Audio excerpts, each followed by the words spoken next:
네, 안녕하십니까. 평평한 정보의 운동장에 오신 여러분 환영합니다. 네, 최주류 시작하겠습니다. 5월 23일 금요일 방송입니다. 김학균 신영증권 리서치 센터장님 모셨습니다. 안녕하세요. 네, 예, 안녕하십니까?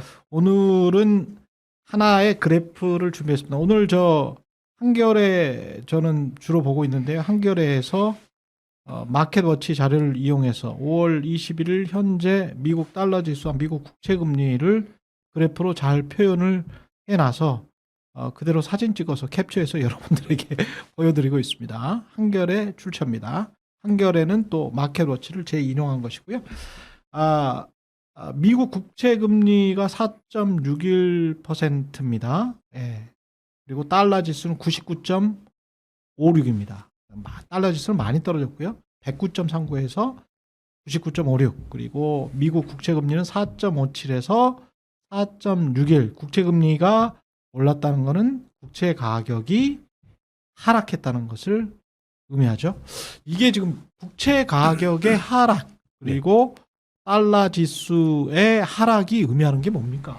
네, 국채는 정부가 돈 빌릴 때 발행하는 증서죠. 채권인데요. 근데 우리가 개인적으로도 그 은행에서 돈을 빌릴 때, 금융계에 돈 빌릴 때 내 신용도가 떨어지면, 근데 직장 다니다 직장이 없어지고 그러면 더 높은 이자율을 줘야 되잖아요. 그렇죠. 근데 지금 미국에 지금 그 정부가 돈 빌리는데 그 비용이 높아진다는 이야기입니다. 지금 10년짜리 국채 수익률이 뭐 4.5, 4.6 왔다 갔다 하고 예. 또 30년짜리 국채 수익률은 이제 5% 넘어섰습니다. 이게 최근 5년 내 최고치인데요. 5%가 넘었어요. 그렇습니다. 예. 이제 투자자들이 생각할 때는 이제 미국에 돈을 빌려주는 미국 예. 국채에 투자하는 사람들이 생각할 때 미국이 돈을 빌리는 정부의 재정 건전성이 뭔가 문제가 있다고 생각을 하는데요. 이게 지금 촉발됐던 거는 예. 트럼프의 감세입니다. 그렇죠. 지금 미국의 공화당에서 사실 오늘 새벽인가요? 어제 새벽이죠, 우리 시간으로 감세안이 하원을 딱 한 표 차이로 통과가 됐어요.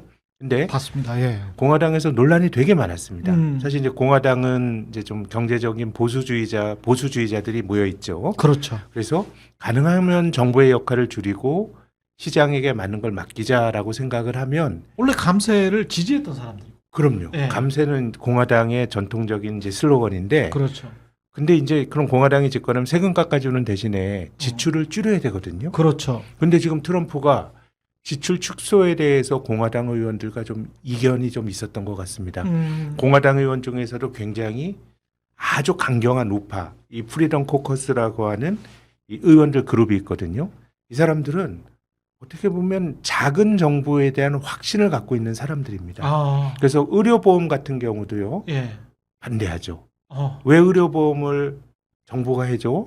그렇게 되면 거기 편승해가지고 그냥 뭐 무임승차하는 사람도 나오고 예. 함부로 병원도 가고 하니까 의료보험 같은 것도 정부가 하는 공적보험보다 필요한 사람이 보험료 내고 민간보험회사랑 해야 된다는 주장을 하는 사람들인데 미국 사람의 한 절반 정도가 그렇게 믿고 있는 것 같습니다. 실제로. 절반 그렇고 또 네. 절반은 이제 민주당 지지자들은 지난 바이든 행정부 때 정부가 돈을 뭐 왕창 쓴 것처럼 이제 정부가 이제 개입을 해야 된다라는 생각도 있는데 예. 그래서 이번에 그 프리덤 코커스라고 하는 공화당의 우파 그룹에서 메디케이드라고 하는 저소득자에게 들어가는 의료 보험 지출을 삭감하자고 트럼프 정부한테 얘기했는데 트럼프가 또 안 받았어요. 그거는 안 된다. 안 된다고 하고 또 미국의 또 하위원 중에서 메시라는 사람이 국가 부채한도 계속 늘리니까 공화당이 집권하건 민주당이 집권하건 정부 측 계속 늘어나니까 예. 국가 부채한도 늘리는 걸 좀 제어하는 법을 만들자고 하는 트럼프가 아주 뭐 거의 상륙에 가깝게 공격을 했어요. 그래서 어떻게 보면 세금을 깎아주는 거는 뭐 트럼프가 공언도 했고 예. 공화당이나 경제적 보수주의의 아젠다에 예. 전통적인 색깔에 맞는 건데 지금 시장은 쓰는 거 안 줄이고 세금을 깎아준다고 하니까 정부 재정이 나빠지지 않을까라는 우려가 투영되는 것 같은데요. 근데 제가 1월 초쯤에 한번 나와서 말씀드린 것 같은데 미국이 통상 공화당이 집권하게 되면은 특히 레이건 대통령은 정부 자체가 문제다. 특히 이제 2차 세계대전 이후로 저는 미국 정부가 너무 좀 비대했다고 생각합니다. 정부가 막 많은 것에 개입을 하고 예. 그러다 보니까 이제 60년대 후반에 나타났던 청년 운동 뭐 이런 운동도 뭐 68 운동 이런 것도 과도한 어떤 관료주의에 대한 좀 저항 같은 것도 전 있었다고 보거든요. 예. 큰 정부의 시대인데 예. 그래서 이제 레이건이 집권했을 때는 정부 자체가 문제다라고 얘기하면서 지출을 많이 줄일 것처럼 말했는데 전임 카터 행정부 때보다 50%를 더 썼습니다. 그러니까 저는 공화당이 집권해도 전임 민주당 정권보다 돈을 적게 쓴 정부가 없었어요. 공화 민주 상관없습니다. 늘 재정 적자가 GDP의 한 최근에는 뭐 한 60-70%, 67% 정도 갔고, 되죠. 예, 정부 지출을 줄인 역사가 없어요. 정권이 바뀔 때마다 계속 늘어났거든요. 그렇죠. 이건 저는 뭐 공화당과 민주당의 본질적인 철학의 차이라기보다는 대중들에게 표를 받아야 될 정치의 속성으로 좀 이해를 해야 되지 않을까 싶어요. 어쩔 수 없이 그렇게 돼버렸다. 그럼요. 이게 어쨌든 지출을 줄이는 거는 그 유권자들에게 조금 뭐 그 껄끄러운 얘기를 해야 되는 거니까. 그래서 뭐 부시 대통령 집권했을 때도 지출이 계속 늘어났고 예. 일기 트럼프 때도 지출이 늘어났거든요. 그래서 지금 나타나는 현상이 새로운 현상이 아니고요. 사실 공화당이 집권했을 때 감세해주고 나서는 늘 재정에 대한 문제가 그러니까 어떻게 보면 그 정부 재정이라고 하는 거는 세금이 연결이 될 테고요. 예. 또 반대편에서는 쓰는 지출이 연결이 될 텐데 그렇죠. 지출을 못 줄이는 거는 민주공화 상관없이 그냥 계속 벌어졌던 일이거든요. 예. 근데 공화당 어떤 대통령이 감세를 해준다 그러면 씀씀이를 줄이기 어려운 상황에서 이 감세를 해주게 되면 재정에 대한 문제가 불거져서 그래서 금리 올라가는 것도 올라가는 거지만 달러가 늘 공화당 대통령 때 아주 약했습니다. 네, 역사적으로 달러가 70년대 초중반에 약했고요. 이때 예. 닉슨이었고요. 또 80년대 중후반에 약했습니다. 레이건 때였고요. 2000년대 초반에 한 5, 6년 약했습니다. 아들 부시 때였습니다.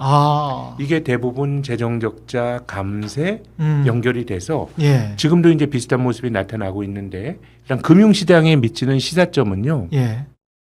일단 금리가 올라가는 거는 글로벌 경제 전체적으로 부담이 되는 겁니다. 그렇죠. 미국의 이자율이 높아진다 그러면 뭔가 압박을 하는데 그래도 지금 상황은 다른 나라들은 조금 나은 것 같아요. 왜냐하면 그 나라 통화 가치가 강해지니까. 예. 통상 금리가 올라가면 그 나라 돈으로 예금하면 이자를 많이 받죠. 그래서 금리가 올라갈 땐 그 나라 통화 가치가 높아지는 게 통상 그 일반적인 모습인데 그렇죠. 지금 미국은 금리가 올라가도 달러 가치가 약해지고 있거든요. 그렇죠. 그거는 뭐 이제 경기가 좋아서 사람들이 돈에 대한 수요가 늘어나서 금리가 올라가는 게 아니고 미국 정부의 재정에 대한 우려 때문에 지금 금리가 올라가는 거니까 달러는 약해지게 되는 거고요. 우리나라 원달러 환율이 오늘 1370원까지 떨어졌는데 그렇습니다. 예. 예. 4월 10일 요즘에 한 1480원까지 갔었거든요. 예. 1,500원 가네 안 가네 논란이 많았는데 뭐 얼추 100원 넘게 떨어졌습니다. 그렇습니다. 뭐 그렇기 때문에 최근에 외국인 투자가들이 오늘 주식을 조금 뭐 팔긴 했습니다만은 5월 들어서는 순매수 강도가 한국에서 현저하게 좀 약해지고 있거든요. 예. 그렇게 그렇게 본다 그러면 제 생각에는 금리가 올라가고 달러가 조금 약해진다 그러면 비달러 자산은 조금 수혜를 볼 수 있고 그러니까 미국은 조금 이제 사람들이 글로벌 투자자들이 미국으로 돈이 많이 갔었는데 제 생각에는 미국의 독주는 조금 지금 상황으로 보면 주춤할 가능성이 있지 않을까 생각합니다. 근데 한편으로는 또 우려되는 것이 저렇게 달러 지수가 계속 떨어지고 달러가 불안해지고 미국의 국제 가격은 하락하고 미국은 고금리인데 한국이나 기타 다른 국가들은 저금리로 갈 수밖에 없는 상황이고 네. 미국은 인플레이션의 우려가 지금 계속 상존하고 있기 때문에 금리를 내릴 수가 없단 말이죠. 그러면 이 격차가 네. 저쪽은 고금리고 우리는 안 그래도 지금 중저금리인데 네. 더 떨어지면 이 격차가 이렇게 벌어질 거 아니에요. 네. 우리 그래도 괜찮나? 그래도 그냥 돈이 네. 아니 아무리 생각해도 네. 네. 제가 이렇게 그 우리 지난번에 그 부총리 지금은 사표 내셨습니다만은 최상목 부총리가 하는 1.375% 그거 자주 보거든요. 2050년 그 8월 15일 만기인 아, 미국 미국 국채 국채 1.3초. 네, 네, 네. 예, 표본금리 1.375% 그걸 자주 보는데 그게 지금 가격이 48달러대까지 떨어졌었어요. 네, 네. 금리가 올라가니까요. 예, 그냥 네. 은행금리 환산으로 하니까 8%가 넘어. 8%가 넘어. 그러니까 앞으로 25년 동안 네, 만약에 달러가 고정이 돼 있다면 네, 뭐 달러가 좀 떨어진다고 하더라도 8%를 받는 거예요, 제가. 네, 네. 상식적으로 그런데 미국 국채가 아무리 그래도 부도가 나지는 않을 거거든. 그럼요. 그럼 미국 국채가 부도가 나면 이제 다른 나라들은 다 망한다는 이야기인데. 네. 그러면 제가 보기에는 이게 자본 유출 걱정을 예, 하시는구나. 오히려 저 같은 이제 역발상의 투자자들은 이거 8%면은 저기 투자하는 게 낫지. 미국 국채 투자하는 게 낫지. 다른 나라 이게 보이나 이렇게 저금리면 네. 그런 생각도 이제 한편으로 저는 드는 거거든요. 저는 사실 예. 한국 금리가 미국보다 지금 낮아진 지 몇 년 됐습니다. 그렇죠. 물론 이제 말씀하신 것처럼 금리 차가 벌어지게 되면 금리가 낮은 한국에서 미국으로 돈이 갈 수 있는데 예. 제 생각에는 지금 우리나라 채권 시장이 직면해 있는 포괄적으로 자본 시장이 직면해 있는 새로운 리스크는 미국 금리가 아니라 다른 나라 금리들이 많이 높아졌다는 겁니다. 이게 어떤 의미냐면요. 우리가 사실 이제 미국 금리를 보면 최근 몇 년 동안 우리나라가 미국보다 금리가 낮은 게 굉장히 불편하거든요. 그렇죠. 한 권에 금리 낮추는데도 부담이 되고. 근데 저는 미국보다 금리 낮아도 외자 유출은 안 될 거라고 봤습니다. 왜 그러냐면 한국이 미국보다 금리가 몇 년 동안 낮은 건 맞는데 예. 미국 빼고 다른 나라들과 비교해 보면 한국보다 금리가 높은 나라가 별로 없어요. 예, 한국 금리가 미국 다음으로 높았어요. 그럼 이 세상에 미국과 한국 두 나라만 존재한다고 생각하면 하지는 않지. 그러면 금리가 낮은 데서 높은 데로 가는데 예. 근데 우리나라가 상대적으로 절대적으로 금리가 높은 상황이라 그러면 그래도 뭐 글로벌 채권 투자자들이 포트폴리오 투자를 나누어서 한다고 보면 그 사람들 입장에서는 꼭 뭐 한국 빠져나가면 사실은 살 데가 없는 건데 다른 데는 더 낮네. 22는 더 낮고 네. 일본은 뭐 말도 안 되고. 근데 이제 특히나 우리나라가 어, 그 국가 신용 등급이 일본보다 높습니다. 그렇죠. 지금 일본은 GDP 대비 정부 부채 비중이 250% 되거든요. 그렇죠. 근데 일본의 금리는 거의 제로였어요. 그러면은 이제 글로벌 투자자들 입장에서는 한국보다 신용 등급이 낮은 일본의 금리가 이렇게 낮은데 우리나라가 미국 다음으로 이렇게 금리가 높다 그럼 실은 전 세계 돈이 다 미국으로 일방향으로 가지 않으면 그래도 한국은 좀 버틸 수 있는 버퍼가 있다고 봤는데 최근에 우리나라보다 예. 높아진 금리가 꽤 많이 나오고 있어요. 아, 그래요? 일본 금리도 꽤 많이 올라갔고요. 예. 독일이나 프랑스 금리도 장기 금리가 한국을 일시적으로 역전이 됐어요. 그렇게 보면 이제 이거는 지금 우리나라는 사실 경기가 너무 안 좋다 보니까 굉장히 그 잃어버린 20년 동안에 일본의 금리가 계속 떨어질 때 금리는 결국 돈의 가치입니다. 그렇지. 돈에 대한 수요가 없으면 사람들이 소비도 못하고 기업도 투자를 못하면 돈의 가치인 금리가 떨어지는데 그렇죠.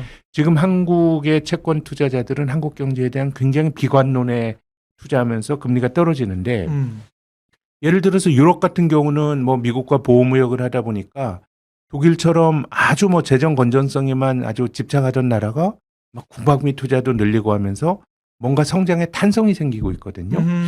그래서 저는 한미 금리 차가 너무 벌어지는 것도 말씀하신 것처럼 잠재적으로 자본 유출의 리스크가 있는데 예. 이제는 한국이 미국 다음 정도에서 줄을 섰다가 다른 선진국들의 이자율이 거의 한국에 버금갔다라고 하는 게 제 생각에는 그렇구나. 이게 우리나라 그 국제 시장이 직면해 있는 우리도 가장 본질적인 앞으로 바뀐 환경이라고 봐요. 그러면 조금 더 한은에서도 한 2번이나 3번 올해 이야기가 있었고 만약에 ECB보다 우리가 속도가 더 빠르고 그렇다면 말씀하신 대로 이제 비슷비슷하게 네. 되는 그런 차원. 그렇게 올 연말이나 생각을 해본다면 자본 유입이 효과가 클까? 자본 유출의 효과가 클까? 그러면서 또 주식시장은 어떻게 바라볼까 좀 궁금해지는데요. 그럼요. 그렇기 네. 때문에 이제 얼마 전까지 우리 절대 금리가 다른 나라보다 높을 때는 사실 그뭐 자본 유출 이런 걱정 안 했는데 예. 지금은 자본이 유출된다라는 주장을 하는 게 아니고 적어도 그런 개연성이 만들어질 수가 있기 때문에 이제 이거는 우리가 굉장히 금리가 높은 나라 측에 경제 개발한 이후로 그쪽 나라 측에 서 있었는데 예. 이게 최근에 나타나고 있는 한국 자본시장의 본질적인 변화이기 때문에 예. 이제는 자금 유출입이나 이런 것들이 조금 금리에 따라서 좀 격하게 나타날 가능성 이런 것들이 좀 봐야 되고 이거는 제 생각에는 뭐 한국 금융시장의 불안 요인이라고 봐야죠. 그러면 이런 상황에서 제가 포트폴리오를 구성을 한다면 네. 아까 뭐 저 한 25년 남은 2025년이니까 2050년 8월 15일 만기거든요. 1.375가 미국채. 이 1.375가 이제 한 25년 남았는데 그거가 제가 이제 이렇게 이제 가정을 하는 거죠. 저는 한 10% 정도 미국이 더 떨어질 거야. 네. 그러면은 1380원에서 10%더 떨어지면 한 150원 떨어진다고 쳐. 네. 그러면은 1250원. 그런데 얘는 8%를 내가 계속 나한테 줄 수 있어. 네. 그러면 나는 한 손으로 10%를 떨어뜨리는 거니까 7.2%. 7.2%에서 뭐 이자 소득세 내고 어쩌고 저쩌고 하면 한 6%는 가지겠지. 그럼 6%를 25년 동안 안정되게 미국채에 투자를 하고 그다음에 플러스 뭐 한국 주식에 투자를 하고 또 다른 어떤 대체 투자 같은 거, 대안 투자 같은 거, 뭐 금이든 뭐든 요렇게 한번 포트폴리오를 잡아본다면 지금부터 네. 어떻게 보세요? 이 구성 자체를 몇 비중을 어떻게 가져가야 되고? 저는 예. 지금 한국의 그 금융회사들이 미국 금리 떨어질 거니까 미국에 장기채 투자하세요. 그래서 투자를 많이 하셨는데요. 한 1년, 2년 전부터 그만 네. 그랬었지. 근데 이제 저는 예. 만기각인 장기채는 예. 금리가 변동하게 되면 채권 가격이 많이 변하거든요. 그렇죠. 지금 미국의 10년짜리 국채 수익률이 작년 9월보다 한 1%포인트 높아졌어요. 한 3.6 가등이 4.6입니다. 예. 만기가 10년이라 그러면 이걸 채권 가격으로 환산하면 한 10% 깨진 거예요. 그렇지. 30년 만기 국채를 예. 했다 그러면 이게 뭐 한 30% 정도 그렇죠. 넘게 깨진 예, 거예요. 그렇습니다. 많이 그래서 떨어졌습니다. 저는 예. 그 개인 투자가들이 보유 자산을 통화를 다변하는 거 되게 좋다고 생각합니다. 꼭 뭐 원화만 가지는 게 아니고 예. 뭐 달러도 가지고 해야 되는데 국채하는 게 좋은데 지금 말씀하신 투자가 좀 맞는 것 같아요. 이거를 내가 금리의 방향성을 맞춰가지고 주식 투자하듯이 예. 반대로 금리가 뭐 한 1%포인트 떨어지면 단기간에 채권에 10% 버는 거거든요. 그렇게 채권 투자하시면 안 되고 그렇죠. 지금은 절대 이자율이 높으니까 그렇죠. 그냥 25년 산으로 조금 가져간다는 깨지더라도 생각으로. 예. 지금 우리나라 지금 뭐 10년짜리 금리가 3%가 안 되니까요. 예. 이 높은 금리를 그냥 달러로 보유하고 가면서 그렇게 생각하는 게 맞죠. 우리나라가 이제 브라질 채권에 브라질 국채에 우리나라 그 중산층들이 투자했다가 2012년, 2013년에 브라질 괜찮아 올림픽도 하고 뭐 막 그렇게 해서 샀다가 결국 이자는 10몇 % 받지만 브라질의 헤아라가 너무 절하가 크게 되니까 환해서 깨져가지고 그렇습니다. 투자자들이 낭패받거든요. 그렇습니다. 근데 견딘 사람들이 낭패받냐? 아니에요. 통화 가치가 한 50% 깨지면은 내 자산 가치가 거의 반토막이 납니다. 근데 브라질 국채가 10% 넘는 이자를 줬거든요. 그러면 한 4, 5년은 뭐 그냥 내가 이자 받는 건 다 환으로 깨진 걸로 들어갔는데 그렇지. 10년 10년 투자했다 그러면 나머지 4, 5년은 6, 70% 채권에서 번 거거든요. 맞습니다. 그러니까 저는 지금은 국채가 파도 타기 하려고 그러면 안 돼요. 많이 올라갔으니까 지금 장기물을 사가지고 내가 돈을 번다 이렇게 생각하면 시장이라는 거는 금리가 많이 올라가도 생각보다 더 올라갈 수 있고 주가도 마찬가지고 그렇습니다. 지금은 어쨌든 절대적으로 가져갈 사람들이라 그러면 저는 좋은 가격이라고 봅니다. 가져갈 사람들이라는 건 2050년까지 기다리셔야 되는 거예요? 근데 그때까지. 우리가 예. 이거를 주식으로 생각하시면 안 되고 예. 예전에 우리가 투자할 때 이자 많이 주고 뭐 연말정산도 많이 해주는 무슨 여러 가지 상품들은 한 5년, 10년 묶어놔야 그 이자를 받았잖아요. 그렇죠. 그래서 그런 분들에게는 제 생각엔 좋은 기회 같고 근데 이거를 내가 뭐 주가를 맞추기 힘든 것처럼 금리의 고점을 맞춰가지고 이제 떨어질 때 그걸 잘 편성해 버리겠다. 이거는 저는 뭐 리스크가 크죠. 그렇죠. 예. 근데 만약에 운이 좋아서 그렇게 되면 좋고 좋고, 네, 좋고. 그러면은 1,000원이고. 그리고 예. 기본적으로 채권이라고 하는 게 예. 픽스드 인컴이라 그러잖아요. 예. 고정된 거. 음. 주식은 왔다 갔다 하지만 어. 이자는 고정돼 있어요. 채권 고정 가격은 소득. 바뀌지만. 예. 근데 지금 말씀하신 것처럼 쿠폰이 1.3이더라도 지금 미국 채권 가격이 많이 떨어져 가지고 그렇습니다. 뭐 7, 8% 이자를 받을 수 있다는 이제 설명이었는데요. 음. 그러니까 내가 산 가격 대비 그 이자가 들어오게 되면 7 내지 8% 내가 버는 거니까. 그렇죠. 이제 거기 좀 돈을 묶어둘 수 있는 여유를 가진 사람들은 저는 뭐 미국 지금 국채 사는 게 또 기회라고 생각합니다. 그래서 저도 지금 째려보고 있기 때문에 네, 네. 째려보고 있습니다. 이렇게 막 떨어지면 저는 오히려 이 반대로 생각하니까. 네. 예. 저는- 그리고 주식은 약간 스타일이 최근에 예. 미국 주식도 많이 올라오긴 많이 올라왔는데 어쨌든 지금 나타나고 있는 여러 가지 모습들이 조금 이제 미국 자산만 독주했던 흐름에서 균열이 생기는 모습은 마찬가지 비슷한 것 같고요. 예. 그래서 역사적으로 미국이 부러질 때 장기간 올라가다가 자산 시장이 부러질 때는 늘 미국의 과잉 팽창이 과잉 팽창이라고 하는 건 이런 거예요. 너무너무 잘 나가니까 자기 힘을 주체하지 못해. 그래서 막 타자에게 막 배타적으로 막 하고요. 우리가 그 1940년대 이후로 미국 경제가 한 60년대까지 굉장히 이제 괜찮았고 그랬던 경제였는데 갑자기 한 대통령이 나타나서 관세를 올립니다. 또 주한미군을 뺄 거라고 막 동맹국 협박합니다. 방금 전에 월스트리트저널에서 단독으로 나왔던데 한 4,500명 정도 네. 뺀다고. 그러니까 우리가 지금 보는 뉴스잖아요. 예. 그거 했던 게 닉슨 대통령 때 그랬어요. 미국의 대외 수지 적자가 쌓이고 예. 그리고 막 물론 이제 꼭 공화당 닉슨 때뿐만 아니라 예. 그냥 그 힘을 주체하지 못하니까 베트남에 막 그냥 가서 군인들이 가가지고 막 하면서 결국은 저는 미국이란 나라가 과잉 팽창을 하는 거는 사실 재정 적자가 늘어나가지고 경제를 망치고 싶은 정권은 없어요. 예. 다 그래도 되는 줄 알고 하는 거예요. 과잉 낙관에서 우리가 막 빚을 내는 것도 정말 인생을 포기해서 내가 한번 그냥 써보고 사실 뭐 그런 사람들은 대출도 안 해주잖아요. 그렇죠. 잘 될 거란 욕심으로 빚을 내고 적자가 쌓이는 거거든요. 그래서 미국 경제가 달러가 장기적으로 약하고 주식이 장기적으로 였던 게 70년대예요. 예. 그럼 그 전에 뭐가 있었냐? 제가 말씀드린 닉슨의 막 동맹국에 대해서 막 윽박 지르고 전쟁하고 재정 적자 나빠진 다음에 그 전까지는 주식이 좋다가 70년대 굉장히 장기간 어려웠고요. 그 다음에 미국 시장의 장기 횡보가 2000년대 초반입니다. 예. 그때도 재정 적자였죠. 감세였죠.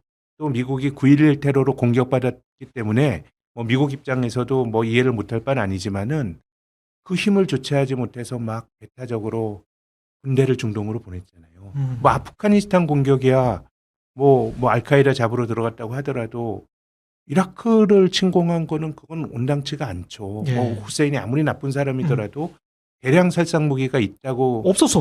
없었잖아요. 없었어. 그러니까 그거는 예. 결국은 근육질의 미국이 아주 잘 나갈 때 힘을 주체하지 못하면서 결국은 미국이 가졌던 큰 흐름이 꺾이는데 그렇죠.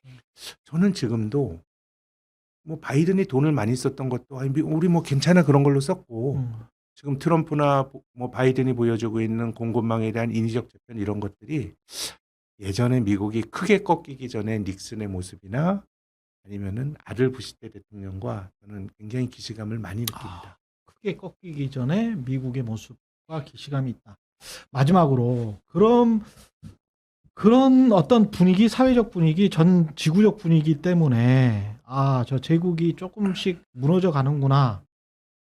뭐 몇 년 동안 계속됐습니다만 최근에도 유튜브에서 다시 이제 달러 가치의 폭락, 미국 제국의 어떤 망함, 뭐 이런 식으로 해서 뭐 미국 시장이 완전히 무너질 것 같은 그런 어떤 주장을 하시는 분들도 있고 그런 썸네일을 많이 보는데 네.